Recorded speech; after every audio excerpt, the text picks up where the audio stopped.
इकबाल बात इशाराती तौर पे समझाते हैं, हवाला जाती बात वो करके अगले को बतौर सबूत ये बात बता रहे हैं कि जो मैं कह रहा हूँ वो ऐसी वैसी बात मौजूद इसमें नहीं है, बल्कि वो ऑथेंटिक प्रूफेबल बात है। तारीख के एतबार से बात कर ले, अदब के नुक्ता नज़र से देखें, जिंदगी की वुसअत के मानों में देख लें बात को।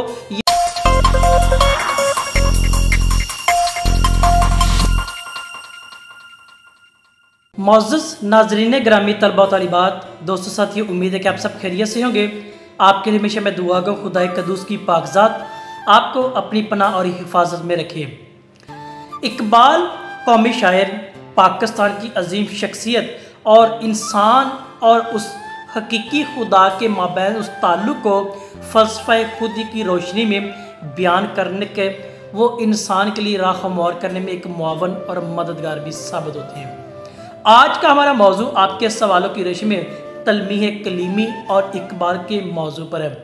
हम आज उनके अशार की रोशनी में इस बात को जानने की कोशिश करेंगे। हम मिलकर सीखेंगे कि इकबाल ने में तलमीह कलीमी का कैसे इस्तेमाल किया है और कहाँ कहाँ किस किस अंदाज में, और इसका मतलब और मफ़हूम क्या है। हम इसको मुख्तसर अंदाज में जानेंगे और पहचानेंगे। जब इकबाल बात इशाराती तौर पे समझाते हैं, हवाला जाती बात वो करके अगले को बतौर सबूत ये बात बता रहे हैं कि जो मैं कह रहा हूँ वो ऐसी वैसी बात मौजूद इसमें नहीं है, बल्कि वो ऑथेंटिक प्रूफेबल बात है। तारीख के एतबार से बात कर लें, अदब के नुक्ता नज़र से देखें, ज़िंदगी की वुसअत के मानों में देख लें बात को, या इलाहियती पहलू में, तो उन्होंने कलाम खुदा की रोशनी में उस फ़लसफ़े को, इस इंसानी ज़िंदगी को जो तख्लीक और तख्लीकार के माबैन एक ख़ास ताल्लुक़ है, उसकी वजाहत की है। अब देखें तो उसकी किताब बाले जबील का सिर्फ मुताला करें तो हमारे तकरीबन 15 से 16 दफ़ा सिर्फ तलमीह कलीमी का हमें तज़किरा मिलता है। यानी तलमी का इस्तेमाल उसने बाहवाला करके अदब और ज़िंदगी को मंजर आम पे किया है। इससे पता चलता है कि इकबाल की वुसअत निगाह, इकबाल की तालीम और तरबियत और उसके अंदर वो खौफ खुदा, वो इंसान के लिए, उसके लिए एक ख़ास मशअल राह के तौर पर मिलता है। तलमी का मतलब देखें, तलमी का लुग़वी मतलब इशारा करना है। अब इशारे से मुराद, जब इसकी डेफिनेशन इस्तिलाही मानों में कहते हैं किसी मशहूर वाक़या, किस्सा, शख्सियत का मुकाम है या नबी रसूल की तरफ इशारा करने के मानों में है, जो वो उसने तारीख़ के मानों में देखा, कलाम खुदा की रोशनी में पढ़ा या उसने उसको जानने की कोशिश की है। तो मज़ीद सादा लफ्ज़ में कहा जा सकता है, तहरीर में शायर या मुसन्नफ़ किसी वाक़े की तरफ इशारा करता है जो किसी नबी, पैगंबर या रसूल से मंसूब हो या उसकी मार्फत वो तलमी के मानों में आती है। यानी जब कोई एक ही लफ्ज़ पढ़ा जाता है शायरी में या नसर में, तो वो एक लफ्ज़ पूरे के पूरे वाक़े को हमारे सामने खोल के रख देता है, तो हमारे आँखों में, हमारे तस्वुरात में पूरे का पूरा वाक़या मुतहरक नज़र आता है, तो वो तलमी के मानों में हम कह सकते हैं। इकबाल के यहाँ तलमीह कलीमी का जो तज़किरा वो मुझे और आपको आम मिलता है। मतलब क्या है कि कलीमी का जो तज़किरा है, कलाम करने वाला है, उससे वो खुद इस्तिफ़ादा लेता है, उससे वो सीखता है और उसको वो बयान करता है। यही इकबाल और उसकी इकबाल की बुलंदी कह सकते हैं। जब अब कलीमी के बता के, कलीमी यानी हज़रत मूसा का ये लक़ब है जो उसको कलाम करने के इवज़ मिला बराह रास्त खुदा से, यानी मूसा कलीमुल्लाह, खुदा से हम कलाम करने वाला। अब तलमीह कलीमी यानी हज़रत मूसा का वो वाक़या, उनकी पैदाइश से लेकर फ़िरौन के घर जाने तक, उसके घर परवरिश पाने तक, और उसके बाद वो कोहे सीना पर खुदा से हम कलाम होने वाला वाक़या, बनी इसराइल कौम को वो फ़िरौन की ग़ुलामी से निजात देने वाला, ये सारे के सारे जो तासुरात है, वाक़यात हमें तलमीह कलीमी में बराह रास्त मिलते हैं। कलाम खुदा का मुताला करें तो हमें जा बजा और तरतीब के साथ ये चीज़ें मिलती हैं और यही बयान करते हैं। अगर इकबाल की किताब बाले जबरील का सिर्फ मुताला करें तो हमें उसके पहला जो हवाला या रेफर तलमीह कलीमी का ना, बाले जबरील उसका 60 सफ़ा नंबर, तो वहाँ पर मिलता है कि पुख्ता है तेरी फ़गां, अब ना उससे पुख्ता है तेरी फ़गां, अब न उसे दिल में था अरीनी गो कलीम, मैं अरीनी गो नहीं। अब अरीनी गो कलीम यानी कलीमी कलाम करने वाला मुराद हज़रत मूसा अलैहिस्सलाम।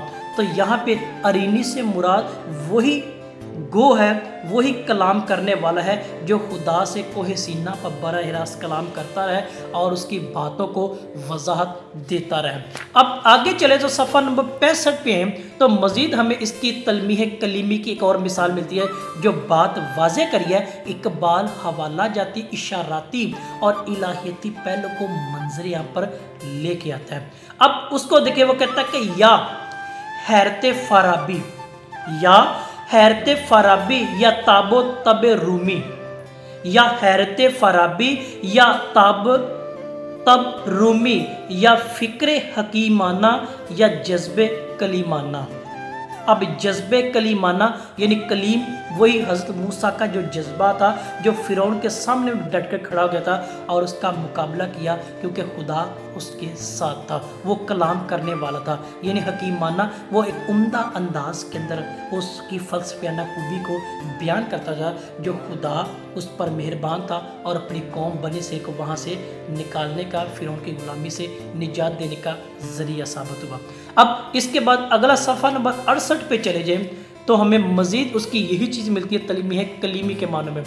कहता है कि रशी के फाकों से टूटा, रशी के फाकों से टूटा ना बरहम का तलिस्म, रशी के फाकों से टूटा ना बरहम का तलिस्म, आसा ना हो तो कलीमी है कार बेबुनियाद।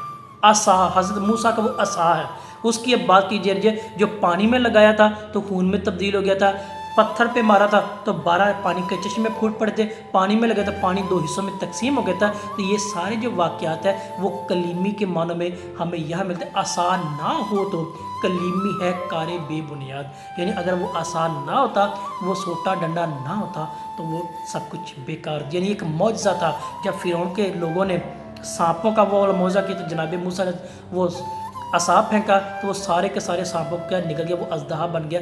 ये वाक़या भी इसके पस मंज़र पर, यानी ये क्या है, ये बात इशाराती और हवाला जाती के मालूम में आती है। अगली बात करें तो हमारे मज़ीद सफ़ा नंबर 72 पे जाए तो मज़ीद हमें इकबाल यही तलमीह कलीमी को सादा और मुनफिद अंदाज में बयान करते हैं। लिखता है नज़र ना आई मुझे, नज़र आई ना मुझे काफ़िला सालारों में, नज़र आई ना मुझे काफ़िला सालारों में, वो शबानी के है तमहीद कलीमुल्लाही, तमहीद कलीमुल्लाही। शबानी वो जवानी यानी वो जोश, वो जलवा, वो काफ़िला जो बनी इस्राइल कौम को लेके गया था। तो यहाँ पर भी तलमीह कलीमी तमहीद कलीमुल्लाही के लफ्ज़ के सूरत में हमें मिलती है जो कि जा बजा इस बात की दलील है कि इकबाल के यहाँ ये एक तलमीह कलीमी उम्दा दलील के तौर पर साबित होती है। आगे चलें तो हमें मज़ीद मिलती है इसके सफ़ा नंबर 73 पे मज़ीद एक तलमीह कलीमी की मिसाल। तो लिखते हैं इल्म फ़कीरो हकीम, इल्म फ़कीरो हकीम फ़कर मसीहो कलीम, इल्म फ़कीरो हकीम फ़कर मसीहो कलीम, इल्म है जो आए राम, फ़कर है दानाए राम। अब यहाँ पे फ़कर मसीह कलीम, 2 मिसालें में तलमी मिल गई, एक मसीह जनाब मसीह हज़रत ईसा की और कलीम यानी खुदा से हम कलाम करने वाले नबी हज़रत मूसा की। तो हमें मज़ीद ये चीज़ें मिलती हैं, साबित होती हैं ये वाकई इकबाल के यहाँ ये चीज़ हमें ज़्यादा और मुनफिद अंदाज में मिलती है। मज़ीद अगर बात करें तो सफ़ा नंबर इसके 78 पे चले जाएँ तो हमें इसका मज़ीद हवाला मिलता है।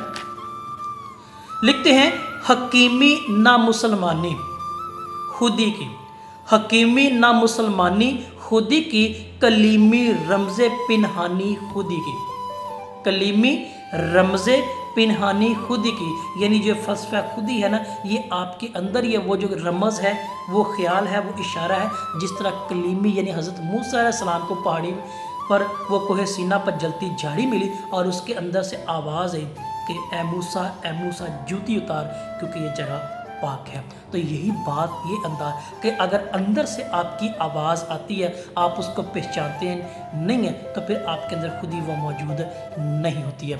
अगर आखिरी आज की मिसाल सफ़ा नंबर 94 पे चलते हैं, तो हमें ये सादा अल्फाज में बयान करते हैं, मिट नहीं सकता कभी, मिट नहीं सकता कभी मर्द मुसलमान के है, इसकी आज़ानों से फाशे सर कलीमुल खलील। यहाँ पे दो तलमी मिल गई हैं, कलीम और खलील, यानी कलीम हज़रत मूसा, खलील हज़रत इब्राहिम यानी इब्राहिम खलीलुल्लाह। यहाँ दो हमें तलमीहात मिल गई हैं, एक कलीम और खलील, दो के माने में। तो लिहाजा उस अज़ानों के अंदर वो बात बजा रहा है कि आपके अंदर वो अज़ान है, वो आवाज़ है जो हमें जा बजा और बेजा और उम्दा अंदाज में मिलती है। इकबाल का ये अंदाज़ कुछ और ही बताता है। इकबाल का ये अंदाज़ हमें अपनी खुदी की पहचान करवाता है। जिस तरह हज़रत मूसा मुख्तलिफ मकामात पर उस आवाज़ को सुनते रहे, खुदा की हजूरी में बढ़ते रहे और लोगों को अब्दी रास्ता दिखाते रहे। हमारा ये था आज का मुख्तसर पे मौजू। आपकी कोई राय हो, सवाल तो ज़रूर कीजिएगा। आप सबका बहुत शुक्रिया।